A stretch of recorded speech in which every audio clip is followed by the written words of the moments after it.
नाज़रीन, जो इब्तदा में मंजरनामा वज़ा हुआ और जिसके ऊपर गुफ्तगू हुई है, उसी पे अब मुख्तलिफ मुबाहिस के जो पहलू हैं उसके ऊपर तबसरा करेंगे। हमें ज्वाइन किया है माहिर बैनुल अक़वामी उमूर अब्दुल्ला हमीद गुल साहब हमारे साथ मौजूद हैं, और एक्स एम्बेसडर इमरान अली साहब ने हमें ज्वाइन किया। मैं दोनों हज़रात का बेहद मशकूर हूँ। इमरान साहब, अभी जो मौजूदा डेवलपमेंट हो रही है अमेरिका और ईरान के दरमियान, जो हमलों का तबादला है, ये नवे रोज़ के अंदर दाखिल हो चुका है। एक कहता है मैं 21वीं लहर जारी कर चुका हूँ, दूसरा ये कहता है मैं 3 जो हमारे फौजी मरे उनका बदला ले रहा हूँ। तो ये सूरत हाल किस तरफ को जाती दिखाई दे रही है कि अब तो जो फौजी अहदाफ हैं उससे बढ़ के जो जानी नुकसान है उसकी तरफ भी जाती हुई चीज़ दिखाई दे रही है। अब ईरान ने जिस हद तक नुकसान बर्दाश्त किया उसके बाद से उस पर सैकड़ों हमले हो चुके हैं, तो अब टेबल के ऊपर बैठने के लिए ईरान के पास क्या है और अमेरिका के पास क्या? दोनों के पास लगता है जी फिलहाल तो कुछ नहीं है। जो एक डॉक्यूमेंट थी जिस पे दोनों बात कर सकते थे, उस पे ईरान ये समझता था कि वो डॉक्यूमेंट एक फसाड है और अमेरिका उस पर अटैक करेगा ही करेगा। और अमेरिका ऑफ कोर्स, मुझे तो लगता है उन्होंने ईरान को ट्रैप किया। ईरान को 60 डेज तक तामुल मिजाजी से काम लेना चाहिए था। देखिए, ईरान विक्टिम है, ईरान मॉरली करेक्ट है, ईरान हर लिहाज से ठीक है, लेकिन एक होती है इंसान को सिचुएशन का फहम चाहिए कि दूसरी तरफ एक बेहस और बड़ा मुल्क है अगर, तो आपको उसके साथ मामला फहमी से रहना चाहिए। जब 3 टैंकर्स पे ईरान ने अटैक किया, अगरचे कोई जानी नुकसान नहीं हुआ, ना वो टैंकर्स पूरे तबाह हुए, वो बहाना मिल गया अमेरिका को दोबारा स्टार्ट करने का। मामलात हैरानी की बात यह, स्विट्जरलैंड तक बिल्कुल ठीक थे, लेकिन उसके बाद जब आंजहानी शहीद खामेनेई की रसूमात थी, उसके दौरान ईरान के जो स्ट्रीट थी उस पर बड़े बदला। नेचुरली इंसान तो यही कहते हैं। उसके बाद से ताल्लुकात खराब हो गए। वो तातुल जो था एक 10 दिन का, जिस दौरान ना मीडिएटर्स थे ना टॉक करने वाले, उससे मामलात खराब हो गए। और अब इस वक्त वाकई का बहुत तशवीश की बात है जहाँ जिस तरफ जा रहे हैं। गुल साहब, आप क्या समझते हैं? सर, ईरान तो कहता है कि सालिसों की सिफारिशात कुछ आई हैं, उस पर गौर खोज करेंगे, अभी हम डिस्कस नहीं कर सकते या रिवील नहीं कर सकते, लेकिन जवाबी हमलों का सिलसिला जो है वो जारी उसारी रहेगा। अब जहाँ पे बातें डिसैलिनेशन प्लांट को हिट करने की आती रहे, मशरक़ वस्ता के ममालिक जो कह रहे हैं कि हम इस वक्त ज़ेर एताब हैं और हमारे ऊपर ज़्यादा हमले हो रहे हैं, हमारा डिफेंस सिस्टम 24 घंटे जो है वो एक्टिव इस वक्त पड़ा हुआ है, तो अभी मामला फहमी के लिए या टेबल पे बिठाने के लिए कार्ड्स क्या हैं कि जिसको दिखा के माइल किया जा सके और जिसकी गारंटी भी दी जा सके?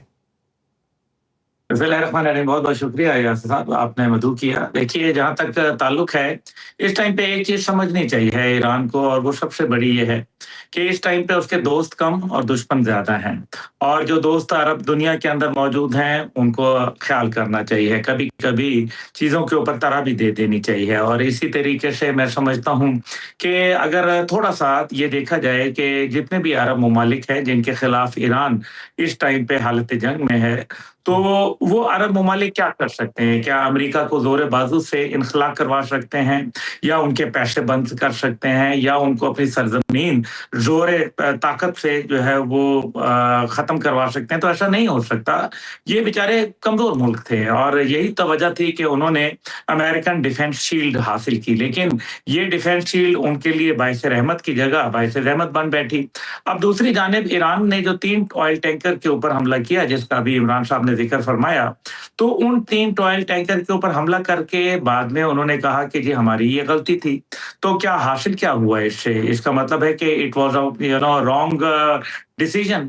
लेकिन ये जो वन रॉन्ग यू टर्न होता है, ये आपको बहुत आगे तक लेके चला जाता है। इसलिए इस टाइम पे ये बात दुरुस्त है कि ईरान ने जो समझा था कि ये एक फसाड है, ये सिर्फ एक बहाना है, एक स्ट्रेटेजिक पॉज है जंग को थोड़ा सा तूल देने के लिए। अब अमेरिका एक नई स्ट्रैटेजी और नई हिकमत अमली से, जिसके अंदर इजराइल को बिल्कुल उसने बाहर निकाल दिया, ना गजा का जिक्र, ना फलस्तीन का जिक्र, ना लबनान का जिक्र। इस वजह से इस सारे के अंदर उन्होंने इजराइल को तो, जो कि मेन कल्प्रेट है, जो बुनियादी कल्प्रेट है, उसको तो उन्होंने क्लीन चिट दे दी। और लड़ रहे हैं अमेरिका, अरब ममालिक और ईरान। تو नतीजा यह है कि डिसैलिनेशन जिसका आपने अभी जिक्र फरमाया, 1 करोड़ की आबादी तकरीबन मुंसलिक है जो इन डिसैलिनेशन प्लांट से पानी पीती है। और अगर ये न्यूक्लियर की जो बातें हो रही हैं, ये पॉसिबल नहीं है, क्योंकि इससे कंटामिनेटेड वाटर हो जाएगा, ना सिर्फ आबी हयात को नाकाबिले तलाफी नुकसान पहुंचेगा, बल्कि ये पानी किसी के पीने के लायक भी नहीं रहेगा और एक इतनी बड़ी नेचुरल कैटास्ट्रोफी आएगी कि उसका अंदाजा भी कोई नहीं लगा सकता, क्योंकि पानियों को तेलों में भर के, तेल के टैंकरों में भरकर जो है वो नहीं भेजा जा सकता। और अगर वो पहुंचेगा भी तो अभी यासिर रशीद साहब को, एम्बेसडर इमरान साहब को अभी पानी चाहिए है। अगर ये 15 दिन बाद पहुंचेगा तो they will not be able to survive. तो ये जो चंद चीजें हैं इनके ऊपर गौर करना पड़ेगा अमेरिका को। सारे एक हिकमत अमली मैं समझता हूं कि ईरान की ये हो सकती है कि ईरान ये समझता है कि मैं जंग को अगर फैलाऊंगा तो गल्फ के मुमालिक, दीगर मुमालिक मिलकर एक प्रेशर, एक दबाव लाएंगे डोनाल्ड ट्रंप के ऊपर। क्योंकि एक बात बड़ी वाज़ेह है, डोनाल्ड ट्रंप अमेरिका की जंग नहीं लड़ रहा, ये लड़ रहा है नेतन्याहू की अपने लेकिन इस पे आपका ये जो मौक़िफ़ है कि $9 बिलियन वो फ़ायदा उठा चुका और जंग वो अमेरिका की नहीं लड़ रहा, किसी और की लड़ रहा है। इमरान साहब, आप इस पे क्या कमेंट करेंगे कि इस पूरे मंजरनामे से बेंजामिन नेतन्याहू जो है वो वाइप आउट होके कहीं बाहर बैठा हुआ है, जैसे उसको क्लीन चिट मिल गई है और उसकी तरफ किसी की तवज्जो नहीं है, उसका डिफेंस सिस्टम जो दबाव में आया हुआ था या उसके स्टॉक पाइल्स जो कम हो रहे थे वो तो इस वक्त फिर से उनको रीगेन कर रहे हैं, तो उनकी तरफ तवज्जो दुनिया की नहीं है, तो किस हद तक इजराइल कामयाब रहा इस पूरे मंजरनामे? इसराइल जी अभी तक कामयाब है, सिवाय इसके कि जब MOU साइन हुआ था उस वक्त इसराइल में बड़ी प्रॉब्लम थी कि ये पीस हो रहा है और ईरान एक कामयाब कमिटी ऑफ नेशंस में एक अच्छा मुल्क बन के उभरेगा, यही पाकिस्तान का पॉइंट है। लेकिन आप ईरान के पॉइंट ऑफ व्यू से देखें, जिस तरह अभी अब्दुल्ला साहब ने बिल्कुल सही फरमाया, ईरान के पास एक ही फिलॉसफी है जंग की कि जितना ज़्यादा पेन, जितना वाइड स्प्रेड पेन होगा जंग या अमन की तरफ, ऐसी टर्म्स पे जाएंगे जिसको इज्जत वाली टर्म्स ईरान कह सकता है। ईरानियों जिनसे भी मेरी बात हुई है, ठीक है, वो बहुत हाई अप नहीं है, वो कहते हैं देखो यार, गाजा पे इन्होंने मार दिया, बच्चों को टारगेट करके मार दिया, दुनिया का तो कोई ज़मीर ही नहीं है, हम अगर ये नहीं करेंगे तो हमारी ईंट से ईंट बजा देंगे। जब तक हम एक वाइडर कॉन्फ्लिक्ट ना करें तो ईरान का एक ही, जिस तरह वो जर्मनी का श्लेफन प्लान था, इनका भी एक ही प्लान है कि हम इसको वाइड करें। और इसी वजह से अब आज की खबरें हैं, और तो पाकिस्तान के लिए वो बड़ी प्रॉब्लमेटिक हैं कि बाबल मंदब के ऊपर भी, बाबल मंदब को भी ब्लॉक करने की कोशिश कर रहे हैं हुतीस जो हैं। तो ईरान का एक ही प्लान है, ईरान से आप कुछ और एक्सपेक्ट ना करें। वो ये समझते हैं कि जितना अभी बाबल मंदब का फ़ायदा ये है ईरान को कि ईरान को इतना नुकसान नहीं होगा अगर अमेरिका उसको ब्लॉकेट भी कर देता है, यमन को नुकसान होगा, हुतीस को नुकसान होगा, और सबसे बड़ा नुकसान यूरोपियन यूनियन के मालिक को होगा, जहाँ से ऑयल और बाकी चीज़ें उनको जाती हैं। तो जहाँ तक आपकी दूसरी बात थी कि कोई मीडिएशन की कोई चीज़ें पहुंची हैं, हो सकता है कि कोई उस MOU को रीड्राफ्ट करके उसको इमरजेंट करके पाकिस्तान ने भेजो, लेकिन पाकिस्तान में भी वो जोश, वो जज्बा, वो बहुत कम हुआ है। पाकिस्तान हर्ट है, Pakistan is very hurt at this moment. तो इस वक्त पाकिस्तान की पोजीशन किस हद तक जो है वो कशमकश का शिकार है? गुल साहब, रीड्राफ्ट भी अगर किया गया हो तो आप ये देखिए, मेरा सवाल बारहा ये रहेगा कि जब MOU के लिए बैठे थे तो उस वक्त बहुत सारी ऐसी चीज़ें जो जंग से पहले मौजूए गुफ्तगू थी वो तब्दील हो चुकी थी, क्योंकि उस वक्त नुकसान का अंदाज़ा लगाया जा रहा था कि कितना नुकसान हुआ, किसने क्या फ़ायदा उठाया और मुस्तकबिल में क्या फ़ायदा उठाया जा सकता है और उस नुकसान के एवज़ क्या हासिल करना है। तो जिसके बारे में हमने सुना कि $300 बिलियन का एक मंसूबा आएगा मुआशी तौर पर। अब उस पूरे मुज़ाकरात के बाद सैकड़ों मकामात ऐसे हैं जहां पे पै दर पे हमले हो चुके हैं, मजीद नुकसानात हो चुके हैं, गल्फ कंट्रीज के नुकसानात हुए हैं। तो अब की बात टेबल पे बैठना जो है उसमें नुकसान वाला खाना वो मजीद जो भरा हुआ है, फिर उसके अजाले की बात हो रही होगी, उसके ऊपर बहसो मुबाहिसा हो रहा होगा और फिर कोई ना कोई उसमें से उनसर निकाला जा रहा होगा। क्या होगा? देखिए सर, 2-3 बातें बड़ी अहम हैं जिनके ऊपर गौर करना है। पहली बात ये है कि $300 बिलियन आपको याद है आपके साथ बात हुई थी। मैंने कहा ये नहीं देंगे, ये सिर्फ़ ड्रामाबाज़ी कर रहे हैं। अमेरिका ने कभी किसी के पैसे दिए हैं?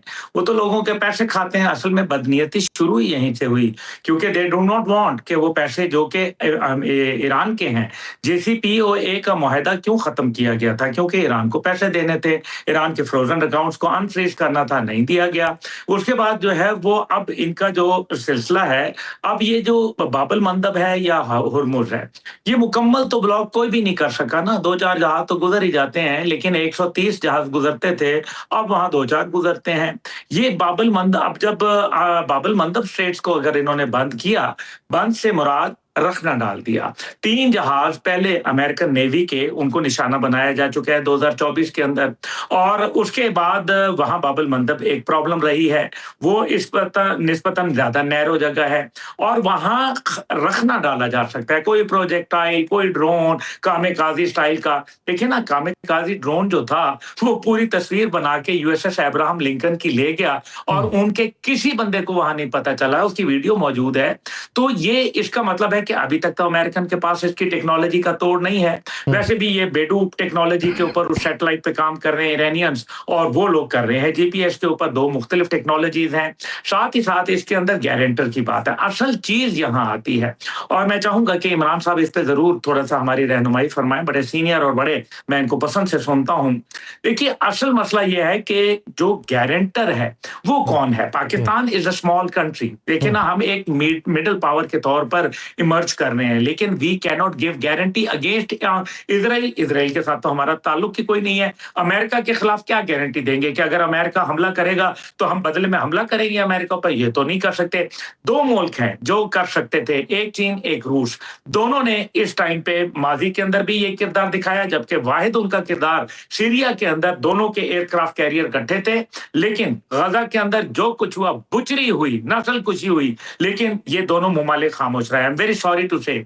और अब जो दुनिया के अंदर जो सूरत हाल बन गई है, जिसकी वजह से पूरी इकोनॉमिक कंडीशन खत्म हो गई है और टी पॉट इंडस्ट्री जो कि ईरान का तेल खरीद के इलीगल तेल खरीद के चाइना की जरूरियात पूरा करता था, उन्होंने भी अब वहां से ईरान से ऑयल लेना बंद कर दिया, जिसका मतलब यह है कि ईरान के पास तंग आमद बजंग आमद के अलावा कोई ऑप्शन नहीं है और अगर ये जंग तवील होती है तो गुरिल्ला वॉरफेयर के अंदर चली जाएगी और पूरे रीजन के जितने लोग हैं गुरिल्ला वॉरफेयर के वो शामिल हो जाएंगे। इफ यू रिमेंबर आपके साथ बात हुई थी 7 अक्टूबर 2023 को शुरू होने वाली जंग पूरे खित्ते में ऐसे फैली है कि अब ये पूरी दुनिया के अंदर अपने असरात मुरतब कर रही है। This is going to be a horrific इसके जो कॉन्सिक्वेंसेज होंगे, क्योंकि अब आप केप ऑफ गुड होप से लेके जाना चाहेंगे, यानी कि हॉर्न ऑफ अफ्रीका से, वहां फ्रेट चार्जेस ज्यादा लगेंगे, वहां जो है टाइम ज्यादा कंज्यूम होगा। दुनिया तो ये देख ही रही है इस पूरी मंजरनामे में, मईशत को जिस हद तक नुकसान हो चुका है, अफरात ज़र में जिस हद तक इजाफा हो रहा है ये ऑयल प्राइसेस की वजह से। इमरान साहब, जो बात गुल साहब ने की, गारंटर कौन होगा? गारंटी तो चाइना और रशिया। चाइना ने बात की थी कि मुज़ाकरात होने चाहिए, हम मीडिएशन कर देते हैं, तो उल्टा चाइना पे इल्ज़ाम लगा दिया गया अमेरिका की जानिब से कि यमनी हूतियों का असलहा तुम फराहम कर रहे हो। तो इस ज़िमन में गारंटी किसकी मानी जा सकती है जिसको लेके मुस्तकबिल का नक्शा तरतीब दिया जा सकता है? कोई भी नहीं है। और पाकिस्तान के मुतालिक बिल्कुल ठीक कहा अब्दुल्ला साहब ने, पाकिस्तान में वो ताकत नहीं है कि वो अमेरिका को मनवा सके ईरान की खातिर और ईरान को मनवा सके अमेरिका की खातिर।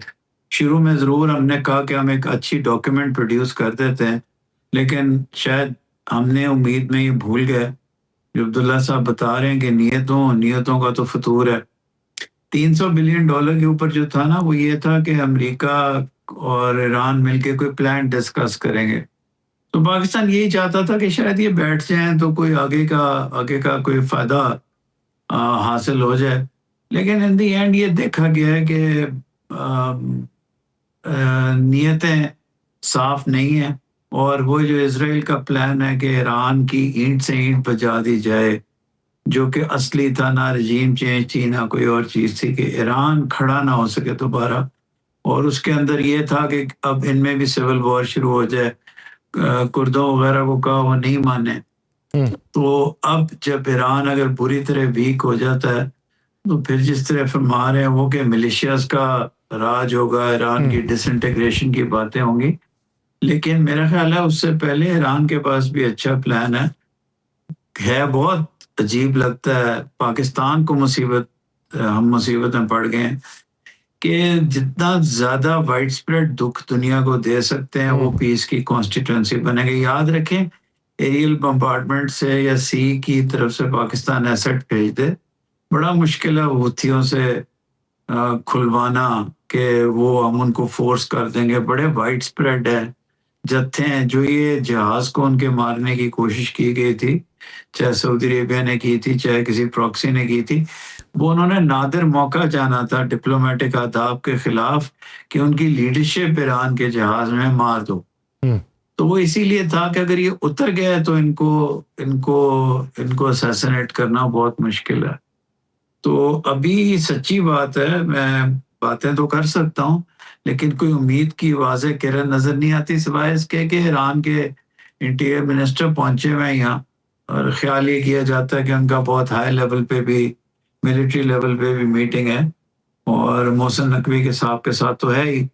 کیا پتا وہ کوئی ایسا پیغام لائے ہوں یا ایسا جواب لائے ہوں جو بیہائنڈ دی سینز ٹاکس ہو رہی ہیں, جو پس پردہ مذاکرات ہو رہے ہیں اس کے لیے کوئی نتیجہ نکال سکے. لیکن ایران کی اس وقت اسٹریٹجی یہ ہے کہ جس حد تک بھی اس جنگ کا دائرہ کار پھیلا دیا جائے وہ اس نقطے کے اوپر مائل کروائے گا کہ مذاکرات کن ٹرمز کے اوپر ہونے. بہت شکریہ